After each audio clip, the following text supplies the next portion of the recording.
Hi all, welcome to our channel turning PSC. അപ്പോൾ നമ്മൾ ഇന്ന് ഡിസ്കസ് ചെയ്യാനായിട്ട് പോകുന്നത് മറ്റൊരു ക്വസ്റ്റ്യൻ പേപ്പറാണ്. ഓക്കെ, പ്രീവിയസ് ഇയർ ക്വസ്റ്റ്യൻ പേപ്പറാണ് നമ്മൾ നോക്കാൻ പോകുന്നത്.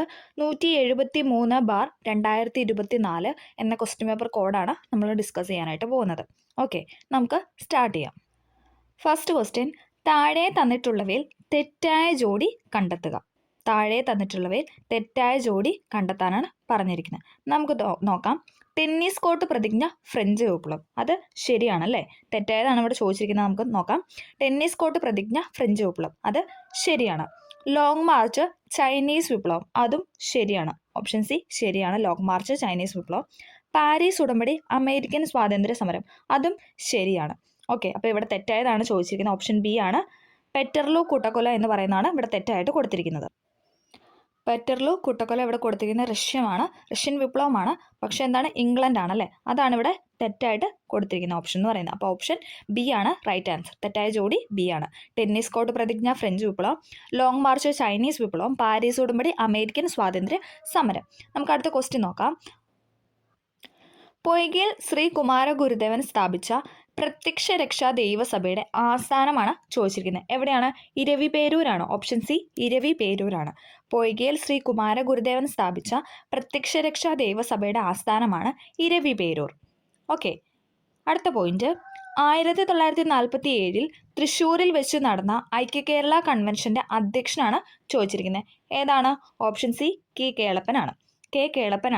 1947 തൃശ്ശൂരിൽ വെച്ച് നടന്ന ഐക്യകേരള കൺവെൻഷന്റെ അധ്യക്ഷൻ. Okay, K Kelappan. അടുത്ത പോയിന്റ്, ഭാഷാടിസ്ഥാനത്തിൽ സംസ്ഥാനങ്ങളെ പുനഃസംഘടിപ്പിക്കുന്നതിനായി രൂപീകരിച്ച സംസ്ഥാന പുനഃസംഘടനാ കമ്മീഷന്റെ അധ്യക്ഷൻ. ഈ ഒരു ക്വസ്റ്റ്യൻ ഇല്ലാത്ത ക്വസ്റ്റ്യൻ പേപ്പറേ PSCക്ക് ഇല്ല അല്ലേ? സംസ്ഥാന പുനഃസംഘടനാ കമ്മീഷൻ അത്ര ഇമ്പോർട്ടൻ്റ് ആണ്. എല്ലാവരും അത് പഠിച്ചേക്കുക. ഓപ്ഷൻ ഡി ഫസൽ അലിയാണ് അതിൻ്റെ ഉത്തരം എന്ന് പറയുന്നത്. ഭാഷാടിസ്ഥാനത്തിൽ സംസ്ഥാനങ്ങളെ പുനഃസംഘടിപ്പിക്കുന്നതിനായി രൂപീകരിച്ച സംസ്ഥാന പുനഃസംഘടനാ കമ്മീഷൻ അധ്യക്ഷനാണ് ഫസൽ അലി. അടുത്ത പോയിന്റ്, ചേരുംപടി ചേർക്കുക. ചേരുംപടി ചേർക്കാനാണ് പറഞ്ഞിരിക്കുന്നത്. നമുക്ക് നോക്കാം. ദേശീയ സമരകാലത്തെ പത്രങ്ങളും അതിൻ്റെ നേതാക്കളുമാണ് ഇവിടെ കൊടുത്തിരിക്കുന്നത്. ഓപ്ഷൻ എ ആണ് റൈറ്റ് ആൻസർ. നമുക്ക് നോക്കാം. ബംഗാളി എന്ന പത്രം ആരുടെയാണ്? ബംഗാളി പത്രം സുരേന്ദ്രനാഥ് ബാനർജി അല്ലേ? 2 എ എന്ന് പറയുന്ന 2 സുരേന്ദ്രനാഥ് ബാനർജി. വന്ദേമാതരം ആരുടെയാണ്? ലാല ലജ്പത് റായുടെ പത്രമാണ് അല്ലേ? വന്ദേമാതരം എന്ന പത്രം ലാല ലജ്പത് റായ്. അമൃത ബസാർ പത്രിക ആരുടെയാണ്? ശിശിർ കുമാർ ഘോഷ് അല്ലേ? ഇത് നമ്മുടെ SCRT ഒരു ബോക്സിൽ കൊടുത്തിരിക്കുന്നതാണ്. എല്ലാവരും അത് കണ്ട് പഠിക്കാനായിട്ട് ശ്രമിക്കുക കേട്ടോ. നമ്മൾ അതൊക്കെ ചെയ്തിട്ടുണ്ട്. SCRTയുടെ ടെക്സ്റ്റ് എല്ലാം എല്ലാ ചാപ്റ്റേഴ്സും ഇമ്പോർട്ടൻ്റ് ആയ എല്ലാ ചാപ്റ്റേഴ്സും നമ്മൾ ചെയ്തിട്ടുണ്ട്. ഓക്കെ, അടുത്താണ് വോയിസ് ഓഫ് ഇന്ത്യ. ആരുടെയാണ്? ദാദാഭായ് നവറോജി അല്ലേ? Voice of India Dadabhai Naoroji. Okay, Bengali എന്ന പത്രം സുരേന്ദ്രനാഥ് ബാനർജി. വന്ദേമാതരം എന്ന പത്രം ആരുടെയാണ്? ലാല ലജ്പത് റായ്. അമൃത ബസാർ പത്രിക Shishir Kumar Ghosh. Voice of India Dadabhai Naoroji. ഒന്നുകൂടെ പറയാം, ഇമ്പോർട്ടൻ്റ് ആയതുകൊണ്ടാണ് റിപ്പീറ്റ് ചെയ്യുന്നത്. ബംഗാളി എന്ന പത്രം സുരേന്ദ്രനാഥ് ബാനർജി. വന്ദേമാതരം എന്ന പത്രം ലാല ലജ്പത് റായ്. അമൃത ബസാർ പത്രിക Shishir Kumar Ghosh. Voice of India Dadabhai Naoroji. അടുത്ത ക്വസ്റ്റ്യൻ, പത്മ പുരസ്കാരങ്ങളുടെ മാതൃകയിൽ കേരള സർക്കാർ ഏർപ്പെടുത്തിയ കേരള പുരസ്കാരങ്ങളിൽ ഉൾപ്പെടാത്തതാണ് ചോദിച്ചിരിക്കുന്നത്. ഇമ്പോർട്ടൻ്റ് ആണ്. അതായത് നമുക്ക് എപ്പോഴും ക്വസ്റ്റ്യൻ തരുമ്പം ശരിയായത് തെറ്റായത് അതിൻ്റെ അടിയിലൊന്ന് ജസ്റ്റ് അടിവര ഇട്ടതിന് ശേഷം നമ്മൾ ആൻസർ ചെയ്യാനായിട്ട് ശ്രമിക്കുക. 2 ഉത്തരം എന്താണ് നമ്മുടെ ക്വസ്റ്റ്യനകത്ത് അവർ ഓപ്ഷനായിട്ട് തന്നിട്ടുണ്ടാവും. ഓക്കെ, പത്മ പുരസ്കാരങ്ങളുടെ മാതൃകയിൽ കേരള സർക്കാർ ഏർപ്പെടുത്തിയ കേരള പുരസ്കാരങ്ങളിൽ ഉൾപ്പെടാത്തതാണ് ചോദിച്ചിരിക്കുന്നത്. ഏതാണ്? കേരള രത്നം, അങ്ങനെ ഒരു കാര്യമില്ല അല്ലേ? കേരള ജ്യോതിയുണ്ട്, കേരള പ്രഭയുണ്ട്, കേരള ശ്രീയുണ്ട്. ഇത് 3 ഉണ്ട്. പക്ഷേ കേരള രത്നം എന്ന് പറയുന്ന ഒരു പുരസ്കാരം ഇല്ല. അടുത്ത പോയിന്റ്, പാംലു എന്ന പ്രാചീന ഉപജീവന കൃഷി നിലനിൽക്കുന്ന സംസ്ഥാനം ഏതാണ്? മണിപ്പൂരാണ്. പാംലു എന്ന പ്രാചീന ഉപജീവന കൃഷി നിലനിൽക്കുന്ന സംസ്ഥാനമാണ് മണിപ്പൂർ. പാംലു എന്ന പ്രാചീന ഉപജീവന കൃഷി നിലനിൽക്കുന്ന സംസ്ഥാനമാണ് മണിപ്പൂർ. അടുത്ത ക്വസ്റ്റ്യൻ, മധ്യരേഖാ പ്രദേശങ്ങളിൽ നിന്ന് ധ്രുവങ്ങളിലേക്ക് പോകുന്തോറും കൊറിയോലിസിസ് ബലം വർദ്ധിക്കുന്നു. കൊറിയോലിസിസ് ബലം നിമിത്തം ധ്രുവീയ വാദങ്ങൾ ഇരു അർദ്ധഗോളങ്ങളിലും കിഴക്ക് ദിക്കിൽ നിന്നാണ് വീശുന്നത്. അപ്പം ഈ പ്രസ്താവന ശരിയാണോ തെറ്റാന്നുള്ള രീതിയിലുള്ള ഓപ്ഷൻസ് ആണ് ഇവിടെ തന്നിരിക്കുന്നത്. ഉത്തരം എന്ന് പറയുന്നത് 2 പ്രസ്താവനയും ശരിയാണ്. ഓപ്ഷൻ എ ആണ് റൈറ്റ് ആൻസർ. ഒന്നും കൂടെ പറയാം. മധ്യരേഖാ പ്രദേശങ്ങളിൽ നിന്നും ധ്രുവങ്ങളിലേക്ക് അല്ലെ പോൾസിലോട്ട് പോകുന്നതോറും കൊറിയോലിസിസ് ബലം കൂടുന്നു അഥവാ വർദ്ധിക്കുന്നു. ഈ കൊറിയോലിസിസ് ബലം നിമിത്തം ധ്രുവീയ വാദങ്ങൾ ഇരു അർദ്ധഗോളങ്ങളിലും കിഴക്ക് ദിക്കിൽ നിന്നാണ് വീശുന്നത്. 2 സ്റ്റേറ്റ്മെൻറ്റും ശരിയാണ്. അടുത്ത ക്വസ്റ്റ്യൻ, ഭൂവിനിയോഗത്തിലുണ്ടായ മാറ്റങ്ങൾ മനസ്സിലാക്കാൻ ഭൂവിവര സാങ്കേതിക വിദ്യയിൽ താഴെ തന്നിരിക്കൽ ഏതാണ് അനുയോജ്യമെന്നാണ് ചോദിച്ചിരിക്കുന്നത്. ഏതാണ്? ഓവർലേ വിശകലനമാണ് ഭൂവിനിയോഗത്തിലുണ്ടായ മാറ്റങ്ങൾ മനസ്സിലാക്കാൻ ഭൂവിവര സാങ്കേതിക വിദ്യയിൽ ഏറ്റവും അനുയോജ്യം എന്ന് പറയുന്നത് ഓവർലേ വിശകലനമാണ്. അടുത്ത ക്വസ്റ്റ്യൻ, രചനാദോബ് സ്ഥിതി ചെയ്യുന്നത് എവിടെയാണെന്നാണ് ചോദിച്ചിരിക്കുന്നത്. എവിടെയാണ്? ഓപ്ഷൻ ബി രവി ചിനാബ് നദികൾക്കിടയിൽ. നമ്മൾ SCERT ഫാക്ട് ചെയ്തപ്പോൾ നമ്മൾ കണക്ട് ചെയ്തായിരുന്നു. എന്താണ്? രാ ഫോർ രവി എന്നും ദോബ് വെച്ചിട്ട് ചിനാബ് കണക്ട് ചെയ്യാനൊക്കെ പറഞ്ഞായിരുന്നു അല്ലേ? കോഡൊക്കെ നമ്മൾ പറഞ്ഞായിരുന്നു. രചനാദോബ് എന്ന് പറയുന്നത് രാ ഫോർ രവി, അതായത് രചനയുടെ രാ എടുത്തിട്ട് രവിയാക്കുക. പിന്നെ ദോബ് ചിനാബ് ബ അല്ല അവസാനം, അത് വെച്ചിട്ടൊക്കെ കണക്ട് ചെയ്ത് പഠിക്കാനൊക്കെ പറഞ്ഞായിരുന്നല്ലേ? അപ്പം രവി ചിനാബ് നദികൾക്കിടയിലാണ് രചനാദോബ് സ്ഥിതി ചെയ്യുന്നത്. അടുത്ത ക്വസ്റ്റ്യൻ, താപ്തി നദിക്കരയിൽ സ്ഥിതി ചെയ്യുന്ന നഗരമാണ്. ഇത് PYQ ആണ്, വീണ്ടും ചോദിക്കുന്ന ഒരു ക്വസ്റ്റ്യൻ ആണ്. താപ്തി നദിക്കരയിൽ സ്ഥിതി ചെയ്യുന്ന നഗരമാണ് സൂററ്റ് എന്ന് പറയുന്നത്. താപ്തി നദിക്കരയിൽ സ്ഥിതി ചെയ്യുന്ന നഗരമാണ് സൂററ്റ്. കൊങ്കൺ റെയിൽപാതയിലെ ദൈർഘ്യമേറിയ തുരങ്കമാണ് അടുത്ത ക്വസ്റ്റ്യൻ. ഏതാണ്? കർബുഡയാണ് കൊങ്കൺ റെയിൽപാതയിലെ ദൈർഘ്യമേറിയ തുരങ്കമാണ് കർബുഡെ. ആരുടെ ആശയത്തെ അടിസ്ഥാനമാക്കിയാണ് രണ്ടാം പഞ്ചവത്സര പദ്ധതി നിലവിൽ വന്നതെന്നാണ് ചോദിക്കുന്നത്. ഏതാണ്? ഓപ്ഷൻ ബി PC മഹൽനോബിസ് അല്ലേ? ഇന്ത്യക്കാരനായ വ്യക്തിയാണല്ലേ. അപ്പം അദ്ദേഹത്തിൻ്റെ പേരിലുള്ള PC മഹൽനോബിസ് എന്ന പേരിലാണ് രണ്ടാമത്തെ പഞ്ചവത്സര പദ്ധതിയുടെ ആശയം എന്ന് പറയുന്നത്. അടുത്ത ക്വസ്റ്റ്യൻ, താഴെ കൊടുത്തിരിക്കുന്നതിൽ ഏതിലെ മാറ്റമാണ് ഉപഭോക്തൃ വില സൂചിക സൂചിപ്പിക്കുന്നതെന്ന് ചോദിക്കുന്നത്. ഏതാണ്? താഴെ കൊടുത്തിരിക്കുന്നതിൽ ഏതിലെ മാറ്റമാണ് ഉപഭോക്തൃ വില സൂചിക സൂചിപ്പിക്കുന്നത്? ഏതാണ്? ഓപ്ഷൻ എ ചില്ലറ വിലയാണ് കേട്ടോ. ഇത് SCERT ഫാക്ട് ആണ്. താഴെ കൊടുത്തിരിക്കുന്ന ഏതിലെ മാറ്റമാണ് ഉപഭോക്തൃ വില സൂചിക സൂചിപ്പിക്കുന്നതെന്ന് ചോദിച്ചാൽ ചില്ലറ വിലയാണ്. അടുത്ത, സെൻസെക്സ് എന്നത് ഡാഷിന് ഉപയോഗപ്രദമായ വഴികാട്ടിയാണ്. എന്താണ്? സെൻസെക്സ് എന്നത് ഡാഷിന് ഉപയോഗപ്രദമായ വഴികാട്ടിയാണ്. ഓപ്ഷൻ ബി നിക്ഷേപമാണ്. ഓക്കെ, ഓപ്ഷൻ ബി നിക്ഷേപം. അടുത്ത പോയിന്റ്, ചെറുകിട വ്യവസായങ്ങളെക്കുറിച്ച് പഠിക്കാൻ 1955 നിയോഗിക്കപ്പെട്ട കമ്മിറ്റിയാണ് ചോദിക്കുന്നത്. ഏതാണ്? കാർവേ കമ്മിറ്റിയാണ് കേട്ടോ. ചെറുകിട വ്യവസായങ്ങളെക്കുറിച്ച് പഠിക്കാൻ 1955 നിയോഗിക്കപ്പെട്ട കമ്മിറ്റിയാണ് കാർവേ കമ്മിറ്റി. ചെറുകിട വ്യവസായങ്ങളെക്കുറിച്ച് പഠിക്കാൻ 1955 നിയോഗിക്കപ്പെട്ട കമ്മിറ്റിയാണ് കാർവേ കമ്മിറ്റി. അടുത്ത question, WTO world trade organisation സ്ഥാപിതമായ വർഷം 1995 ആണ് കേട്ടോ. ഇമ്പോർട്ടൻ്റ് ആണ്, റിപ്പീറ്റ് ചെയ്ത് ചോദിക്കുന്ന ഒരു ക്വസ്റ്റ്യൻ ആണ് കേട്ടോ. WTO സ്ഥാപിതമായ വർഷമാണ് 1995, വേൾഡ് ട്രേഡ് ഓർഗനൈസേഷൻ. ഇന്ത്യയിൽ പൂർണ്ണ ഡിജിറ്റൽ ബാങ്കിങ് സംവിധാനം ഏർപ്പെടുത്തിയ ആദ്യത്തെ സ്റ്റേറ്റ് അഥവാ സംസ്ഥാനമാണ് ചോദിക്കുന്നത്. ഏതാണ്? കേരളമാണ് കേട്ടോ. നമ്മുടെ കേരളമാണ് ഇന്ത്യയിൽ പൂർണ്ണ ഡിജിറ്റൽ ബാങ്കിങ് സംവിധാനം ഏർപ്പെടുത്തിയ ആദ്യത്തെ സ്റ്റേറ്റ് കേട്ടോ. ആദ്യത്തെ സ്റ്റേറ്റ് എന്ന് പറയുന്നത് കേരളമാണ്. 2023 ഗ്ലോബൽ ഹങ്കർ ഇൻഡെക്സ് ഇന്ത്യയുടെ സ്ഥാനമാണ് ചോദിക്കുന്നത്. ഏതാണ്? 111 ഇത് റിപ്പീറ്റ് ചെയ്ത് ചോദിക്കുന്നതാണ്. 2023 ഗ്ലോബൽ ഹങ്കർ ഇൻഡെക്സിൽ ഇന്ത്യയുടെ സ്ഥാനം 111. അടുത്ത ക്വസ്റ്റ്യൻ, താഴെ പറയുന്നതിൽ പഞ്ചായത്ത് രാജ് സ്ഥാപനങ്ങളുമായി ബന്ധപ്പെട്ട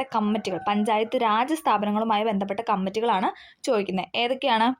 തുങ്കൻ കമ്മിറ്റി ഉണ്ട്, പിന്നെ ഏതാണ്? ബൽവന്ത് റായ് മേത്ത കമ്മിറ്റി ഉണ്ട്, അശോക് മേത്ത കമ്മിറ്റി ഉണ്ട്. കാക്ക കലേക്കർ കമ്മിറ്റി ഇല്ല കേട്ടോ. തുങ്കൻ കമ്മിറ്റി ഉണ്ട്, ബൽവന്ത് റായ് മേത്ത കമ്മിറ്റി ഉണ്ട്, അശോക് മേത്ത കമ്മിറ്റി ഉണ്ട്. ഈ കമ്മിറ്റികളെല്ലാം പഠിക്കണം, ഇമ്പോർട്ടൻ്റ് ആണ്. അതിൻ്റെ വർഷവും കാര്യങ്ങളും ഏതൊക്കെ കമ്മിറ്റിയിൽ എന്തൊക്കെയായിരുന്നു തീരുമാനം എന്നൊക്കെ ഒന്ന് പഠിക്കണം കേട്ടോ. പഞ്ചായത്ത് രാജ് സ്ഥാപനങ്ങളുമായി ബന്ധപ്പെട്ട കമ്മിറ്റികളാണ് Thungon committee, Balwant Rai Mehta committee, Ashok Mehta committee. അടുത്ത ക്വസ്റ്റ്യൻ, ഭരണഘടനയിൽ സൈബർ നിയമങ്ങൾ ഉൾപ്പെടുത്തിയിരിക്കുന്ന ഏത് ലിസ്റ്റിലാണ്? നമ്മൾ ഇതൊക്കെ പഠിച്ചാണല്ലേ, അവശിഷ്ട അധികാരങ്ങളിലാണ് നമ്മൾ പറഞ്ഞായിരുന്നു. ഭരണഘടനയിലെ സൈബർ നിയമങ്ങൾ ഉൾപ്പെടുത്തിയിരിക്കുന്നത് അവശിഷ്ട അധികാരങ്ങൾ എന്ന ലിസ്റ്റിലാണ്. അടുത്ത ക്വസ്റ്റ്യൻ, ഇന്ത്യയിൽ രാഷ്ട്രപതിയെ തിരഞ്ഞെടുക്കുന്നത് ആരാന്നാണ് ചോദിച്ചിരിക്കുന്നത്. ആരാണ്? പാർലമെന്റിലെയും നിയമസഭകളിലെയും തിരഞ്ഞെടുക്കപ്പെട്ട അംഗങ്ങൾ. നമ്മൾ പറഞ്ഞായിരുന്നു, തിരഞ്ഞെടുക്കപ്പെട്ട അംഗങ്ങളാണ് എന്തെന്ന് പറയുന്നത് രാഷ്ട്രപതിയെ തിരഞ്ഞെടുക്കുന്നത്. നമ്മളിങ്ങനെ കണക്ട് ചെയ്ത് പഠിച്ചായിരുന്നു അല്ലേ? പാർലമെന്റിലെയും നിയമസഭകളിലെയും തിരഞ്ഞെടുക്കപ്പെട്ട അംഗങ്ങളാണ് ഇന്ത്യൻ രാഷ്ട്രപതിയെ തിരഞ്ഞെടുക്കുന്നത്. അടുത്ത ക്വസ്റ്റ്യൻ, താഴെ പറയുന്ന നിയമസഭാ സ്പീക്കർ ആയിട്ടുള്ള വ്യക്തികൾ ആരെല്ലാം? എന്നാണ് ചോദിച്ചിരിക്കുന്നത്. ആരെല്ലാമാണ്? വക്കം പുരുഷോത്തമനും ഉണ്ട്, അതോടൊപ്പം P ശ്രീരാമകൃഷ്ണനും ഉണ്ട്. ഇവർ രണ്ടുപേരുമാണ് കേട്ടോ. 1, 3 ശരിയെന്ന് പറയുന്നത്. വക്കം പുരുഷോത്തമനും P ശ്രീരാമകൃഷ്ണൻ. നമുക്ക് അങ്ങനെ പെട്ടെന്ന് കിട്ടില്ലാത്തൊരു ക്വസ്റ്റ്യൻ ആണല്ലേ. നിയമസഭാ സ്പീക്കറായിട്ടുള്ള 2 വ്യക്തികളാണ് ആരൊക്കെ എന്ന് പറയുന്നത്? വക്കം പുരുഷോത്തമനും P ശ്രീരാമകൃഷ്ണനും. ഓക്കെ, പൗരത്വ നിയമം ഉൾപ്പെടുത്തിയിട്ടുള്ളത് ഭരണഘടനയുടെ ഏത് പാർട്ടിലാണ്, ഭാഗമാണ് ചോദിച്ചിരിക്കുന്നത്. ഏത് പാർട്ടിലാണ്? ഓപ്ഷൻ ബി പാർട്ട് 2, രണ്ടാമത്തെ പാർട്ടിലാണ് ഇതെന്ന് പറഞ്ഞാൽ പൗരത്വ നിയമം ഉൾപ്പെടുത്തിയിട്ടുള്ളത്. ഓക്കെ, ഇമ്പോർട്ടൻ്റ് ആണ്. പൗരത്വ നിയമം ഉൾപ്പെടുത്തിയിട്ടുള്ളത് ഭാഗം 2 അഥവാ പാർട്ട് 2ലാണ്. അടുത്ത ക്വസ്റ്റ്യൻ,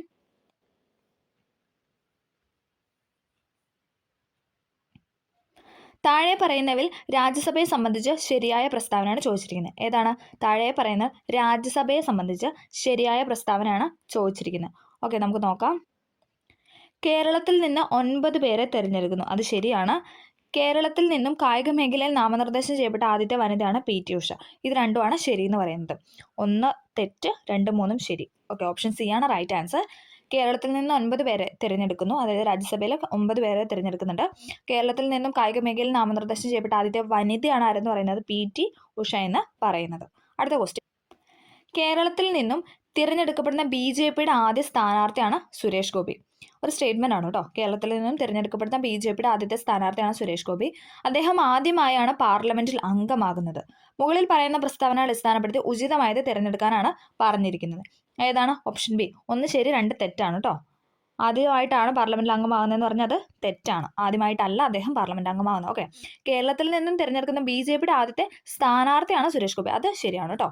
കേരളത്തിൽ നിന്നും തിരഞ്ഞെടുക്കുന്ന BJPയുടെ ആദ്യത്തെ സ്ഥാനാർത്ഥിയാണ് സുരേഷ് ഗോപി. അടുത്ത ക്വസ്റ്റ്യൻ, പൊതുഭരണവുമായി ബന്ധപ്പെട്ട് ചുവടെ ചേർക്കുന്നതിൽ ശരിയായ പ്രസ്താവനയാണ് ചോദിച്ചിരിക്കുന്നത്. പൊതുഭരണവുമായി ബന്ധപ്പെട്ട് ചുവടെ ചേർക്കുന്നതിൽ ശരിയായ പ്രസ്താവനയാണ് ചോദിച്ചിരിക്കുന്നത്. ഏതൊക്കെയാണ്? 1ഉം 3ഉം ആണ്. ഓപ്ഷൻ സി 1ഉം 3ഉം ആണ് ശരി എന്ന് പറയുന്നത്. പൊതുഭരണം എന്നാൽ ഗവൺമെന്റിന്റെ ഭരണത്തെ സംബന്ധിക്കും. ഇതൊക്കെ നമ്മൾ ഡീറ്റെയിൽ ആയിട്ട് പഠിച്ചാണ് അല്ലേ. പൊതുഭരണം എന്നാൽ എന്താണ്? ഗവൺമെന്റിന്റെ ഭരണത്തെ സംബന്ധിക്കുന്നതാണ്. ജനക്ഷേമം മുൻനിർത്തിയാണ് പൊതുഭരണ സംവിധാനം പ്രവർത്തിക്കുന്നത് അല്ലേ. പൊതുഭരണം എന്ന് പറഞ്ഞൊരു ചാപ്റ്റർ തന്നെ നമുക്ക് SCERT പഠിക്കാനുണ്ടായിരുന്നു അല്ലേ. അതൊക്കെ നമ്മൾ ചെയ്തിട്ടിട്ടുണ്ട്. ഓക്കെ, ജനക്ഷേമം മുൻനിർത്തിയാണ് പൊതുഭരണ സംവിധാനം പ്രവർത്തിക്കുന്നത്. പൊതുഭരണം എന്നാൽ ഗവൺമെന്റ് ഭരണത്തെ സംബന്ധിക്കുന്നതാണ്. ഓക്കെ, ഈ 2 സ്റ്റേറ്റ്മെന്റാണ് ശരി. അടുത്ത ക്വസ്റ്റ്യൻ, സംസ്ഥാന സർവീസുമായി ബന്ധപ്പെട്ട ശരിയായ പ്രസ്താവന. സംസ്ഥാന സർവീസുമായി ബന്ധപ്പെട്ട ശരിയായ പ്രസ്താവനയാണ്. നമുക്ക് നോക്കാം. സെയിൽസ് ടാക്സ് ഓഫീസർ സംസ്ഥാന സർവീസിന്റെ ഭാഗമാണ്. ശരിയാണ് അല്ലേ. സെയിൽസ് ടാക്സ് ഓഫീസർ എന്ന് പറയുന്നത് സംസ്ഥാന സർവീസിന്റെ ഭാഗമാണ് അല്ലേ. സംസ്ഥാന തലത്തിലാണ് തിരഞ്ഞെടുക്കപ്പെടുന്നത്. ശരിയാണ്. സംസ്ഥാന സർവീസ് എന്താണ്? സംസ്ഥാന തലത്തിലാണ് തിരഞ്ഞെടുക്കുന്നത്. കേന്ദ്ര സർവീസ് ആണെന്നല്ല, കേന്ദ്ര തലത്തിലായിരിക്കും തിരഞ്ഞെടുക്കപ്പെടുന്നത്. നമ്മൾ പഠിച്ചായിരുന്നു അല്ലേ. സംസ്ഥാന തലത്തിൽ തിരഞ്ഞെടുക്കപ്പെടുന്നു. പിന്നെ സെയിൽസ് ടാക്സ് എന്ന് പറയുന്ന അതിനൊരു എക്സാമ്പിൾ ആണ് അല്ലേ. സംസ്ഥാന ഗവൺമെന്റിന് കീഴിൽ വരുന്ന വകുപ്പുകളിൽ നിയമിക്കപ്പെടുന്നു. അതും ശരിയാണ്. സംസ്ഥാന ഗവൺമെന്റിന് കീഴിൽ വരുന്ന വകുപ്പുകളിൽ നിയമിക്കപ്പെടുന്നു. 3 സ്റ്റേറ്റ്മെന്റും ശരിയാണ്. All of the above, option A ആണ് ആൻസർ എന്ന് പറയുന്നത്. സംസ്ഥാന സർവീസുമായി ബന്ധപ്പെട്ട പ്രസ്താവനയാണ് ചോദിച്ചിരിക്കുന്നത്. സെയിൽസ് ടാക്സ് ഓഫീസർ സംസ്ഥാന സർവീസിന്റെ ഭാഗമാണ്. സംസ്ഥാന തലത്തിൽ തിരഞ്ഞെടുക്കപ്പെടുന്നു. സംസ്ഥാന ഗവൺമെന്റിന് കീഴിൽ വരുന്ന വകുപ്പുകളിൽ നിയമിക്കപ്പെടുന്നു. അടുത്ത ക്വസ്റ്റ്യൻ, സംസ്ഥാന വിജിലൻസ് കമ്മീഷനുമായി ബന്ധപ്പെട്ട ശരിയായ പ്രസ്താവന ഏത്? സംസ്ഥാന വിജിലൻസ് കമ്മീഷണറുമായി ബന്ധപ്പെട്ട് ശരിയായ പ്രസ്താവനയാണ് ചോദിച്ചിരിക്കുന്നത്. ശരിയായതാണ് ചോദിച്ചിരിക്കുന്നത്. നമുക്ക് നോക്കാം. ഏതാണ്?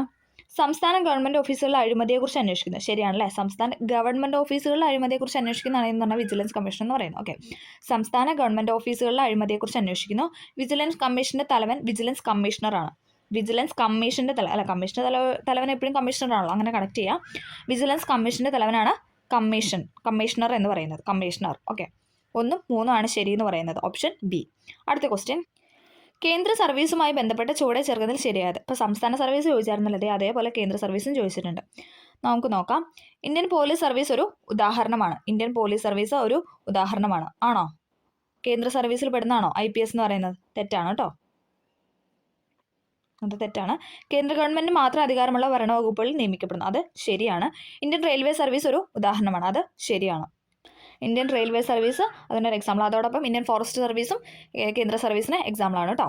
അടുത്ത ക്വസ്റ്റ്യൻ, അക്ഷയ കേന്ദ്രവുമായി ബന്ധപ്പെട്ട് ചുവടെ ചേർക്കുന്നതിൽ ശരിയായ പ്രസ്താവന. അക്ഷയ കേന്ദ്രവുമായി ബന്ധപ്പെട്ട് ചുവടെ ചേർക്കുന്ന ശരിയായ പ്രസ്താവന. ശരിയായതാണ് ചോദിച്ചിരിക്കുന്നത്. നമുക്ക് നോക്കാം. ജനങ്ങളെ സാക്ഷരരാക്കുക എന്നത് ഇതിൻ്റെ ലക്ഷ്യമാണ്. ശരിയാണല്ലേ. ജനങ്ങളെ സാക്ഷരരാക്കുക, ഇലക്ട്രോണിക് സാക്ഷരരാക്കുക എന്നത് ഇതിൻ്റെ ലക്ഷ്യമാണ്. ശരിയാണ്. ഇന്റർനെറ്റ് ഇലക്ട്രോണിക് സാങ്കേതിക വിദ്യയിലൂടെയാണ് ഇതിൻ്റെ പ്രവർത്തനം. ഇന്റർനെറ്റ് ഇലക്ട്രോണിക് സാങ്കേതിക വിദ്യയിലൂടെയുള്ള പ്രവർത്തനമാണെന്ന് പറയുന്നത്. ഗവേണൻസിലൂടെ ഗവൺമെന്റ് നൽകുന്ന സേവനങ്ങൾ ജനങ്ങൾക്ക് എത്തിക്കുന്ന സംരംഭമാണ് ഇതെന്ന് പറഞ്ഞാൽ അക്ഷയ കേന്ദ്രം എന്ന് പറയുന്നത്. ഗവേണൻസിലൂടെ ഗവൺമെന്റിന് നൽകുന്ന സേവനങ്ങൾ ജനങ്ങൾക്ക് എത്തിക്കുന്ന സംരംഭമാണ് ഇതെന്ന് പറയുന്ന അക്ഷയ കേന്ദ്രം എന്ന് പറയുന്നത്. ഓൾ ഓഫ് ദ എബവ് എല്ലാം ശരിയാണ് കേട്ടോ. ജനങ്ങളെ സാക്ഷരരാക്കുക എന്നത് ഇതിന്റെ ലക്ഷ്യമാണ്. ഇന്റർനെറ്റ് ഇലക്ട്രോണിക് സാങ്കേതിക വിദ്യയിലൂടെയാണ് ഇതിന്റെ പ്രവർത്തനം. ഗവേണൻസിലൂടെ ഗവൺമെന്റ് നൽകുന്ന സേവനങ്ങൾ ജനങ്ങൾക്ക് എത്തിക്കുന്ന സംരംഭമാണിത്. അടുത്ത ക്വസ്റ്റ്യൻ, വിവരാവകാശ കമ്മീഷനുമായി ബന്ധപ്പെട്ട ശരിയായ പ്രസ്താവന. ശരിയായതാണ് ചോദിച്ചിരിക്കുന്നത്. നമുക്ക് നോക്കാം. കേന്ദ്ര തലത്തിലും സംസ്ഥാന തലത്തിലും വിവരാവകാശ കമ്മീഷന് രൂപം നൽകിയിട്ടുണ്ട്. ശരിയാണ്. മുഖ്യ വിവരാവകാശ കമ്മീഷനാണ് കമ്മീഷന്റെ അധിപൻ അല്ലെ. മുഖ്യ വിവരാവകാശ കമ്മീഷനാണ് എന്താണ് കമ്മീഷന്റെ അധിപൻ. അത് രണ്ടും ശരിയാണ്. ഓക്കെ. വിവരാവകാശ കമ്മീഷൻ കേന്ദ്ര തലത്തിൽ മാത്രമാണ് രൂപം നൽകുന്നത്. തെറ്റാണ് കേട്ടോ. കേന്ദ്ര തലത്തിലുണ്ട്, സംസ്ഥാന തലത്തിലുണ്ട് അല്ലേ. 2005 നിലവിൽ വന്നത്. അതൊക്കെ നമ്മൾ പഠിച്ചതാണ്. അടുത്ത ക്വസ്റ്റ്യൻ. ചുവടെ ചേർക്കുന്നതിൽ ശരിയായ പ്രസ്താവന. ശരിയായതാണ് ചോദിച്ചിരിക്കുന്നത്. ദേശീയ തലത്തിൽ അഴിമതി തടയുന്നതിനായി രൂപം നൽകിയ സ്ഥാപനമാണ് ലോക്പാൽ. ശരിയാണോ? നമുക്ക് നോക്കാം. സംസ്ഥാന തലത്തിൽ അഴിമതി കേസുകൾ പരിശോധിക്കാൻ രൂപം നൽകിയ സ്ഥാപനമാണ് ലോകായുക്ത. ഭരണതലത്തിലും ഉദ്യോഗസ്ഥ തലത്തിലും രാഷ്ട്രീയ തലത്തിലുമുള്ള അഴിമതി തടയുകയാണ് ഇവയുടെ ധർമ്മമെന്ന് പറയുന്നത്. Option C all of the way. ഇതെല്ലാം ശരിയാണ് കേട്ടോ. ദേശീയ തലത്തിൽ അഴിമതി തടയുന്നതിനാണ് ലോക്പാൽ. ഇനി സ്റ്റേറ്റ് തലത്തിലാണെങ്കിൽ ഏതാണ്? ലോകായുക്ത. ഭരണതലത്തിലും ഉദ്യോഗസ്ഥ തലത്തിലും രാഷ്ട്രീയ തലത്തിലുമുള്ള അഴിമതി തടയുകയാണ് എന്തെന്ന് പറയുന്നത് ലോക്പാൽ അല്ലെങ്കിൽ ലോകായുക്തയുടെ ധർമ്മമെന്ന് പറയുന്നത്. അത് 3 സ്റ്റേറ്റ്മെന്റും ശരിയാണ്. അടുത്ത ക്വസ്റ്റ്യൻ. ശരീരത്തിന്റെ സന്തുലിതാവസ്ഥ നിലനിർത്തുകയും പേശികളുടെ ചലനങ്ങളെ ഏകോപിപ്പിക്കുകയും ചെയ്യുന്ന മസ്തിഷ്കത്തിന്റെ ഭാഗമാണ് ഏതാണ്? ഉത്തരം സെറിബെല്ലമാണ്. സെറിബെല്ലമാണ്. ഈ ശരീര സന്തുലിതാവസ്ഥ എന്ന് കേൾക്കുമ്പോൾ തന്നെ നമ്മൾ സെറിബെല്ലം കണക്ട് ചെയ്തതാണ് കേട്ടോ. തുലനനില എന്നൊക്കെ പറഞ്ഞ് ചോദിക്കാറുണ്ട്. ശരീരത്തിന്റെ സന്തുലിതാവസ്ഥ നിലനിർത്തുകയും പേശികളുടെ ചലനങ്ങളെ ഏകോപിപ്പിക്കുകയും ചെയ്യുന്ന മസ്തിഷ്കത്തിന്റെ ഭാഗമാണ് സെറിബെല്ലം എന്ന് പറയുന്നത്. ഓക്കെ. അടുത്ത ക്വസ്റ്റ്യൻ. വൈഡൽ ടെസ്റ്റ് ഏത് രോഗനിർണയവുമായി ബന്ധപ്പെട്ടിരിക്കുന്നു? ഏതാണ്? ടൈഫോയിഡ് ആണ്. വൈഡൽ ഫോർ ടൈഫോയിഡ് എന്ന് ഓർക്കുക. Widal for typhoid. Widal for typhoid. Widal test ഏത് രോഗനിർണയവുമായി ബന്ധപ്പെട്ടതാണ് ചോദിച്ചാൽ ടൈഫോയിഡ്. അടുത്തത്. ശരീരത്തിന് ആവശ്യമായ ഊർജത്തിന്റെ പ്രാഥമിക ഉറവിടം ഏതാണെന്നാണ് ചോദിച്ചിരിക്കുന്നത്. ഏതാണ്? കാർബോഹൈഡ്രേറ്റ് ആണ് കേട്ടോ. ശരീരത്തിന് ആവശ്യമായ ഊർജം അല്ലെ. നമ്മൾ പറഞ്ഞ കാർബോഹൈഡ്രേറ്റ് അടങ്ങിയ ഫുഡൊക്കെ കഴിക്കണം എന്നൊക്കെ പറയാം അല്ലേ. എന്താണ്? ഊർജം, എനർജിക്ക് വേണ്ടിയിട്ട്. ശരീരത്തിന് ആവശ്യമായ ഊർജത്തിന്റെ പ്രാഥമിക ഉറവിടമാണ് കാർബോഹൈഡ്രേറ്റ്. അടുത്ത ക്വസ്റ്റ്യൻ. ഇൻസുലിൻ ഹോർമോണുമായി ബന്ധപ്പെട്ട് താഴെ കൊടുത്തതിന് ശരിയായ പ്രസ്താവനയാണ് ചോദിച്ചിരിക്കുന്നത്. ശരിയായതാണ് ചോദിച്ചിരിക്കുന്നത്. നമുക്ക് നോക്കാം. ഇൻസുലിൻ പാൻക്രിയാസിലെ ബീറ്റ കോശങ്ങളെ സ്രവിക്കുന്നത്. ഇൻസുലിൻ പാൻക്രിയാസിലെ ബീറ്റ കോശങ്ങളാണ് സ്രവിക്കുന്നത്. അത് ശരിയാണ്. ഇൻസുലിൻ്റെ അഭാവം പ്രമേഹത്തിന് കാരണമാകുന്നു അല്ലേ. ഡയബറ്റിക് ആവുന്നു എന്നൊക്കെ നമ്മൾ പഠിക്കാറുണ്ട്. ഇൻസുലിൻ അഭാവം പ്രമേഹത്തിന് കാരണമാകുന്നു. അതോടൊപ്പം എന്താണ്? ഇൻസുലിൻ പാൻക്രിയാസിലെ ബീറ്റ കോശങ്ങളാണ് സ്രവിക്കുന്നത്. 1ഉം 3ഉമാണ് ശരിയെന്ന് പറയുന്നത്. അടുത്ത ക്വസ്റ്റ്യൻ.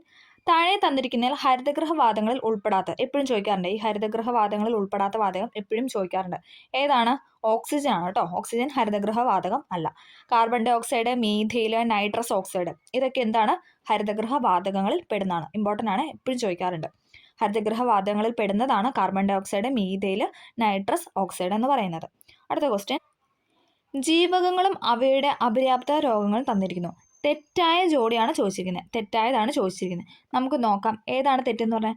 ജീവകം B1 എന്ന് പറയുന്നതാണ് തെറ്റ്. ഓക്കെ. നോക്കിക്കേ. ജീവകം A സിറോഫ്താൽമിയ ശരിയാണ്. ജീവകം D റിക്കറ്റ്സ് അഥവാ കാണാന്നൊക്കെ പറയാം അല്ലേ. അതും ശരിയാണ്. ജീവകം C ഫോർ സ്കർവി നമ്മൾ പഠിച്ചായിരുന്നു അല്ലേ. അപ്പം വൈറ്റമിൻ എയുടെ കുറവാണ് സിറോഫ്താൽമിയ. വൈറ്റമിൻ D ആണ് റിക്കറ്റ്സ് അഥവാ കാണാ. വൈറ്റമിൻ C ആണ് സ്കർവി. ഓക്കെ. തെറ്റായതാണ് ചോദിച്ചിരിക്കുന്നത്. ജീവകം B1 എന്നുള്ളതാണ് തെറ്റ്. അടുത്തത്. വെസ്റ്റ് നൈൽ പനിക്ക് കാരണമായ രോഗാണു ഏതാണ്? വെസ്റ്റ് നൈൽ പനിക്ക് കാരണമായ രോഗാണുമാണ് വൈറസ്. വെസ്റ്റ് ഫോർ വൈറസ് എന്ന് ഓർത്താൽ മതി. വെസ്റ്റ് നൈൽ അല്ലെ നൈലിന് നൈ എന്നല്ല എഴുതുന്നത്. വൈറസ്. ഓക്കെ. ആ ഐച്ചിനെ വെച്ചിട്ട് കണക്ട് ചെയ്യുക. ഓക്കെ. വെസ്റ്റ് നൈൽ പനിക്ക് കാരണമായ രോഗമാണ്. പനി എന്ന് കേൾക്കുമ്പോൾ തന്നെ നമുക്ക് അറിയാം അല്ലേ വൈറസ് ആണെന്നുള്ളത്. അങ്ങനെ കണക്ട് ചെയ്യാം. പക്ഷേ എപ്പോഴും നമ്മൾ എലിപ്പനി ശ്രദ്ധിക്കണം. എലിപ്പനി എന്ന് പറയുന്നത് ബാക്ടീരിയ രോഗമാണ്. ബാക്കി എല്ലാ പനിയിൽപ്പെട്ട ബാക്കി എല്ലാ പനി രോഗവും എന്താണ്? വൈറസ് ആണ്. പക്ഷേ എലിപ്പനി മാത്രം എന്താണ്? ബാക്ടീരിയ രോഗമാണ്. ഓക്കെ. അതൊന്ന് പഠിച്ചിരിക്കാം. അടുത്ത ക്വസ്റ്റ്യൻ. സർക്കാർ ആശുപത്രികളെ ആശ്രയിക്കുന്നവർക്ക് ഉണ്ടാകുന്ന ബുദ്ധിമുട്ടുകൾ പരിഹരിച്ച് ജനസൗഹാർദ്ദ ആശുപത്രികൾ സൃഷ്ടിക്കുക എന്ന ഉദ്ദേശത്തോടെ രൂപകൽപ്പന ചെയ്ത കേരള സർക്കാർ പദ്ധതിയാണ് ചോദിച്ചിരിക്കുന്നത്. ഏതാണ്? ആർദ്രമാണ് അല്ലേ. ഓപ്ഷൻ ഡി ആർദ്രമാണ്. സർക്കാർ ആശുപത്രികൾ ആശ്രയിക്കുന്നവർക്ക് ഉണ്ടാകുന്ന ബുദ്ധിമുട്ടുകൾ പരിഹരിച്ച് ജനസൗഹാർദ്ദ ആശുപത്രികൾ സൃഷ്ടിക്കുക എന്ന ഉദ്ദേശത്തോടു കൂടി രൂപകൽപ്പന ചെയ്ത കേരള സർക്കാർ പദ്ധതിയാണ് ആർദ്രം പദ്ധതി. അടുത്ത ക്വസ്റ്റ്യൻ. പവറിൻ്റെ യൂണിറ്റ് അല്ലാത്തത് ഏതാണ്? പവറിൻ്റെ യൂണിറ്റ് അല്ലാത്ത കിലോ വാട്ട് അവർ എന്ന് പറയുന്നത് പവറിൻ്റെ യൂണിറ്റ് അല്ല കേട്ടോ. ബാക്കി വാട്ട് എന്ന് പറയുന്നാലും ഹോഴ്സ് പവർ എന്ന് പറഞ്ഞാലും ജൂൾ പെർ സെക്കൻഡ് ഇതൊക്കെ എന്താണ്? പവറിൻ്റെ യൂണിറ്റ് ആണ്. ഓക്കെ. വാട്ട് എന്ന് പറയുന്നത് പവറിൻ്റെ യൂണിറ്റ് ആണ്. ഹോഴ്സ് പവർ പവറിൻ്റെ യൂണിറ്റ് ആണ്. ജൂൾ പെർ സെക്കൻഡ് എന്ന് പറഞ്ഞാലും പവറിൻ്റെ യൂണിറ്റ് ആണ്. അടുത്ത ക്വസ്റ്റ്യൻ. നാസ ഗോസ് യു ഉപഗ്രഹത്തിൻ്റെ പ്രധാന ദൗത്യമാണ് ചോദിച്ചിരിക്കുന്നത്. ഏതാണ്? നാസ ഗോസ് യു ഉപഗ്രഹത്തിൻ്റെ പ്രധാന ദൗത്യം എന്ന് പറയുന്ന ഓപ്ഷൻ എ ആണ്. പടിഞ്ഞാറൻ അർദ്ധഗോളത്തിലെ ഭൂമിയുടെ കാലാവസ്ഥ, പരിസ്ഥിതി എന്നിവയുടെ പര്യവേഷണമാണ് നാസ ഗോസ് യു ഉപഗ്രഹത്തിൻ്റെ ദൗത്യം എന്ന് പറയുന്നത്. പടിഞ്ഞാറൻ അർദ്ധഗോളത്തിലെ ഭൂമിയുടെ കാലാവസ്ഥ, പരിസ്ഥിതി എന്നിവയുടെ പര്യവേഷണമാണ് നാസ ഗോസ് യു ഉപഗ്രഹത്തിൻ്റെ പ്രധാന ദൗത്യം. ഓക്കെ. അടുത്ത ക്വസ്റ്റ്യൻ, കേരളത്തിലെ ഡീസൽ അധിഷ്ഠിത താപവൈദ്യുത നിലയങ്ങൾ ഏതെല്ലാം? കേരളത്തിലെ ഡീസൽ അധിഷ്ഠിത താപവൈദ്യുത നിലയങ്ങളാണ് എന്ന് പറഞ്ഞാൽ ബ്രഹ്മപുരവും കായംകുളവും. ബ്രഹ്മപുരവും കോഴിക്കോടും. ഓപ്ഷൻ ഡി ആണ്, ബ്രഹ്മപുരവും കോഴിക്കോടുമാണ് ഇതെന്ന് പറയുന്നത് താപാധിഷ്ഠിത വൈദ്യുത നിലയം, ഡീസൽ അധിഷ്ഠിത താപവൈദ്യുത നിലയങ്ങൾ. ഓക്കെ, ഡീസൽ അധിഷ്ഠിത താപവൈദ്യുത നിലയങ്ങളാണ് എന്ന് പറഞ്ഞാൽ ബ്രഹ്മപുരവും കോഴിക്കോടും. അടുത്ത ക്വസ്റ്റ്യൻ, താഴെ തന്നിരിക്കുന്നവയിൽ ഏത് മൂലകമാണ് ബാബിറ്റ് മെറ്റൽ എന്ന ലോഹസങ്കരത്തിൽ അടങ്ങിയിട്ടുള്ളത്? ഏതാണ്? താഴെ തന്നിരിക്കുന്നതിൽ ഏത് മൂലകമാണ് ബാബിറ്റ് മെറ്റൽ എന്ന ലോഹസങ്കരത്തിൽ അടങ്ങിയിട്ടുള്ളതെന്ന് ചോദിച്ചാൽ ആൻറ്റിമണിയാണ്. ആൻറ്റിമണി. ഓക്കെ, റെയർ ആയിട്ടുള്ള ക്വസ്റ്റ്യൻസ് ആണ് ഇത് ഇപ്പോൾ അല്ലേ, ഒന്ന് രണ്ടെണ്ണം കണ്ടല്ലേ. താഴെ തന്നിരിക്കൽ ഏത് മൂലകമാണ് ബാബിറ്റ് മെറ്റൽ എന്ന ലോഹസങ്കരത്തിൽ അടങ്ങിയിട്ടുള്ളതെന്ന് ചോദിച്ചാൽ ആൻറ്റിമണിയാണ്. ഓക്കെ, അടുത്ത ക്വസ്റ്റ്യൻ, റീഗൽ വാട്ടർ എന്നറിയപ്പെടുന്ന താഴെ തന്നിരിക്കൽ ഏതാണ്? റീഗൽ വാട്ടർ കേട്ടോ, റീഗൽ വാട്ടർ എന്നറിയപ്പെടുന്ന താഴെ തന്നിരിക്കൽ ഏതാണ് ചോദിച്ചാൽ ഏതാണ്? ഓപ്ഷൻ എ ആണ്, nitric oxide plus hydrochloric acid. Nitric oxide plus hydrochloric acid ആണ് റീഗൽ വാട്ടർ എന്നറിയപ്പെടുന്നത്. Okay, nitric acid plus hydrochloric acid. അടുത്ത ക്വസ്റ്റ്യൻ, സാന്ദ്രത ഏറ്റവും കൂടിയ ലോഹം ഏതാണ്? സാന്ദ്രത ഏറ്റവും കൂടിയ ലോഹമാണ് ഓസ്മിയം എന്ന് പറയുന്നത്. സാന്ദ്രത ഏറ്റവും കൂടിയ ലോഹമാണ് ഓസ്മിയം. ഇന്ത്യയിലെ ആദ്യത്തെ ഫ്ലോ കെമിസ്ട്രി ടെക്നോളജി ഹബ്ബ് സ്ഥാപിതമായത് എവിടെ? ഇന്ത്യയിലെ ആദ്യത്തെ ഫ്ലോ കെമിസ്ട്രി ടെക്നോളജി ഹബ്ബ് സ്ഥാപിതമായത് ഹൈദരാബാദിലാണ്. Option C, Hyderabad. ഇന്ത്യയിലെ ആദ്യത്തെ ഫ്ലോ കെമിസ്ട്രി ടെക്നോളജി ഹബ്ബ് സ്ഥാപിതമായത് ഹൈദരാബാദ്. ഇന്ത്യയിലെ ആദ്യത്തെ ഫ്ലോ കെമിസ്ട്രി ടെക്നോളജി ഹബ്ബ് സ്ഥാപിതമായത് ഹൈദരാബാദ്. ലോക ശാസ്ത്ര ദിനം ആചരിക്കുന്നത് എന്ന്? ലോക ശാസ്ത്ര ദിനം ആചരിക്കുന്നത് എന്നെന്ന് ചോദിച്ചാൽ എന്നാണ്? നവംബർ 10 ആണ്. ഓപ്ഷൻ ഡി, നവംബർ 10 ലോക ശാസ്ത്ര ദിനം ആചരിക്കുന്നത്.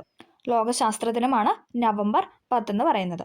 ഓക്കെ, അടുത്ത ക്വസ്റ്റ്യൻ, കുമാരനാശാനെ വിപ്ലവത്തിന്റെ ശുക്ര നക്ഷത്രം എന്ന് വിശേഷിപ്പിച്ചത് ആരാണ്? ജോസഫ് മുണ്ടശ്ശേരിയാണ് അല്ലെ. കുമാരനാശാനെ വിപ്ലവത്തിന്റെ ശുക്ര നക്ഷത്രം എന്ന് വിശേഷിപ്പിച്ചത് ജോസഫ് മുണ്ടശ്ശേരി. കുമാരനാശാനെ വിപ്ലവത്തിന്റെ ശുക്ര നക്ഷത്രം എന്ന് വിശേഷിപ്പിച്ചത് ജോസഫ് മുണ്ടശ്ശേരി. അടുത്ത ക്വസ്റ്റ്യൻ, കുഴിവെട്ടി മൂടുക വേദനകൾ കുതികൊള്ളുക ശക്തിയിലേക്ക് നമ്മൾ. എന്താണ്? കുഴിവെട്ടി മൂടുക വേദനകൾ കുതികൊള്ളുക ശക്തിയിലേക്ക് നമ്മൾ. ഈ വരികൾ എഴുതിയത് ആരാന്നാണ് അടുത്ത ക്വസ്റ്റ്യൻ. ആരാണ്? ഓപ്ഷൻ ഡി ആണ്, ഇടശ്ശേരിയാണ് ഇങ്ങനെ പറഞ്ഞത്. ഓക്കെ, കുഴിവെട്ടി മൂടുക വേദനകൾ കുതികൊള്ളുക ശക്തിയിലേക്ക് നമ്മൾ എന്ന വരികൾ എഴുതിയത് ഇടശ്ശേരിയാണ്.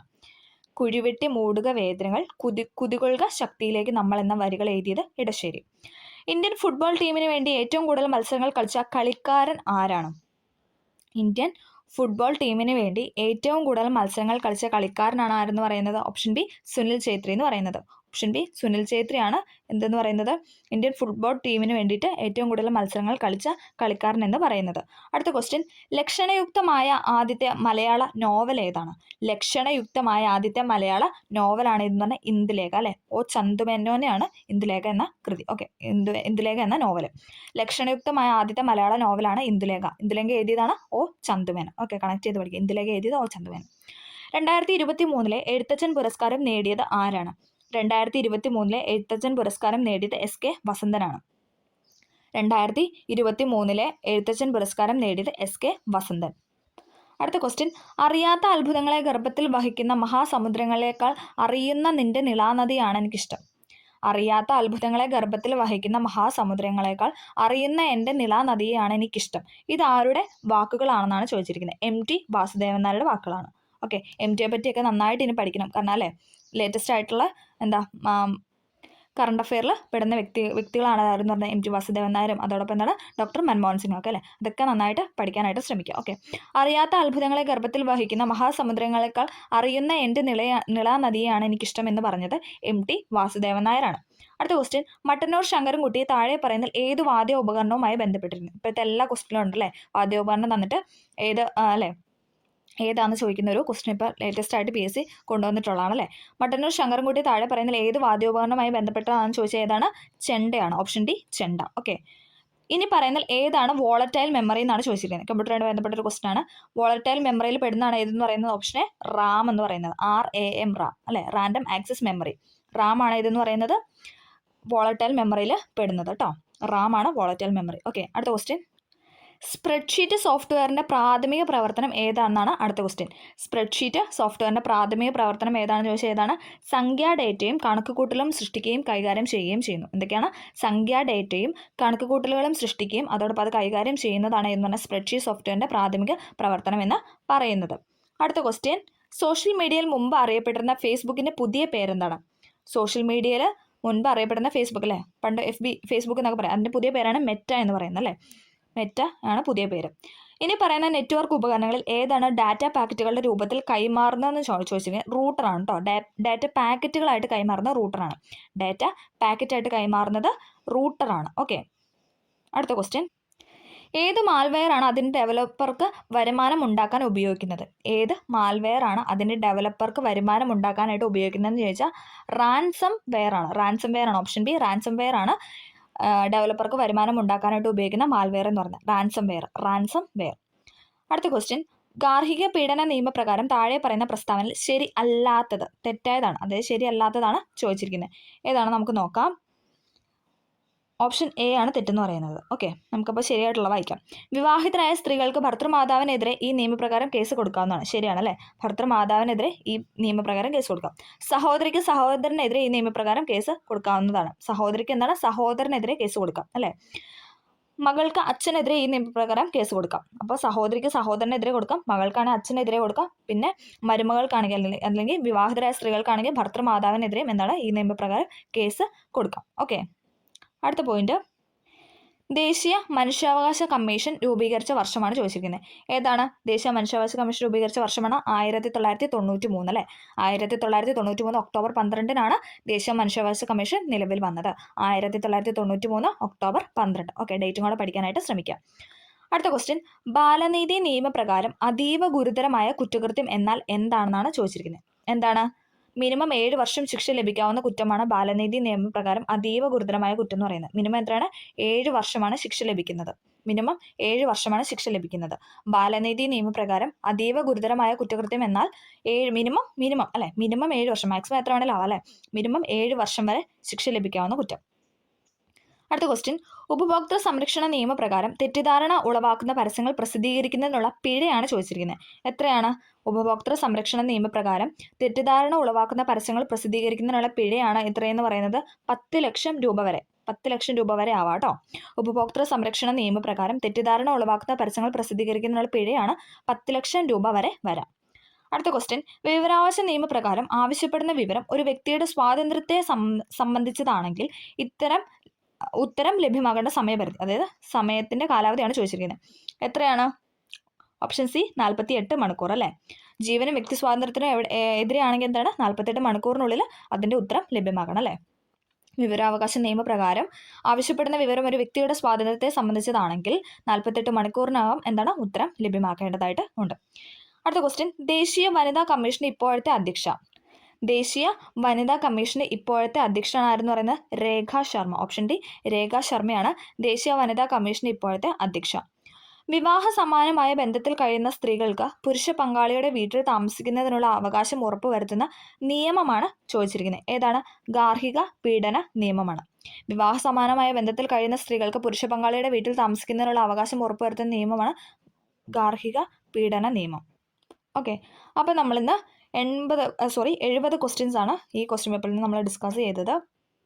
കുറേ പുതിയ അല്ലേ, കുറച്ച് റെയർ ആയിട്ടുള്ള കുറേ ടോപ്പിക്സ് ഉണ്ട്. അതോടൊപ്പം SCERT ഫാക്ട് ഉണ്ട്, കറണ്ട് അഫെയർ ഉണ്ട് അല്ലേ, മനുഷ്യാവകാശം, വിവരാവകാശം, ലോക്പാല, ലോകായുക്ത, വിജിലൻസ് അല്ലേ, എല്ലാം ബന്ധപ്പെട്ടുള്ള ഒരു ക്വസ്റ്റ്യൻ പേപ്പർ തന്നെയായിരുന്നു. എല്ലാം തന്നെ മിക്കം തന്നെ സ്റ്റേറ്റ്മെൻറ്റ് ആയിരുന്നു അല്ലേ. അതുകൊണ്ട് തന്നെ കുറേ പോയിന്റ്സ് നമുക്ക് ലഭിച്ചിട്ടുണ്ട്. അപ്പോൾ എല്ലാവരും കറക്റ്റായിട്ട് നന്നായിട്ട് പഠിക്കാനായിട്ട് ശ്രമിക്കുക അല്ലേ. ഇനി എന്താണ്, ഒരു എക്സാം സീസണാണ് നമ്മൾ കടന്നു പോയിക്കൊണ്ടിരിക്കുന്ന ടൈം എന്ന് പറയുന്നത്.